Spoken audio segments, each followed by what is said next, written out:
Anda siap untuk adu bukti, adu data terkait dengan dugaan kasus tuduhan ijazah palsu ini. Bukti apa yang kemudian sudah Anda punya soal ini? Sejauh ini, Mas Roy.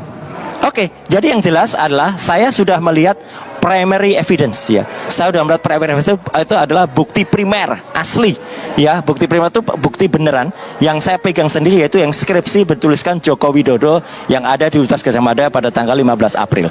Kalau skripsinya saja kayak gitu ya, itu skripsinya palsu kayak gitu ya, itu bahkan tidak ada lembar pengesahan, maka tidak mungkin timbul ijazah.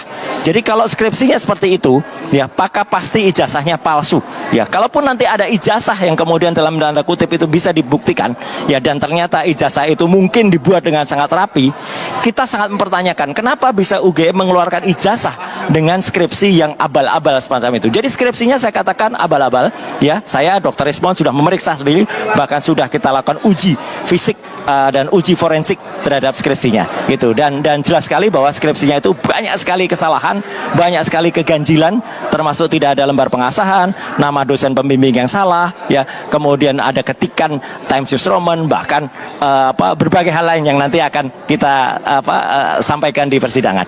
Oke, disampaikan ke persidangan begitu ya. Itu artinya Anda lebih memilih untuk masuk ke ranah hukum, jalur hukum, dibandingkan kemudian soal potensi islah di sana, permintaan maaf di sana.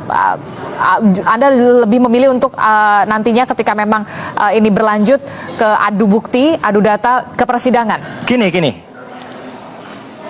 Ya, bagus kalau ada permintaan maaf atau islah, tapi itu nanti biar rakyat Indonesia yang memastikan.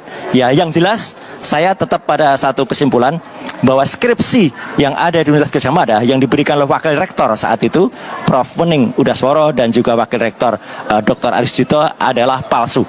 Ya gitu, bahwa kalaupun ternyata akhirnya itu dikatakan ada ijazahnya mungkin dikatakan bisa asli, saya sangat mempertanyakan kenapa bisa Universitas Gadjah Mada itu mengeluarkan ijazah yang disebut asli kalau skripsinya itu bentuknya seperti itu. Jelas-jelas skripsinya itu bermasalah ya, jelas-jelas skripsinya itu tidak benar. Dan skripsi itu sekali lagi Mbak Adisti dan seluruh pemirsa Kompas TV, itu adalah primary evidence ya, bukti primer, dan kepada semua termasuk kuasa hukumnya belum tentu mereka pernah lihat apalagi pegang skripsinya. Saya bukan hanya lihat, saya pegang yang disebut-sebut skripsi itu.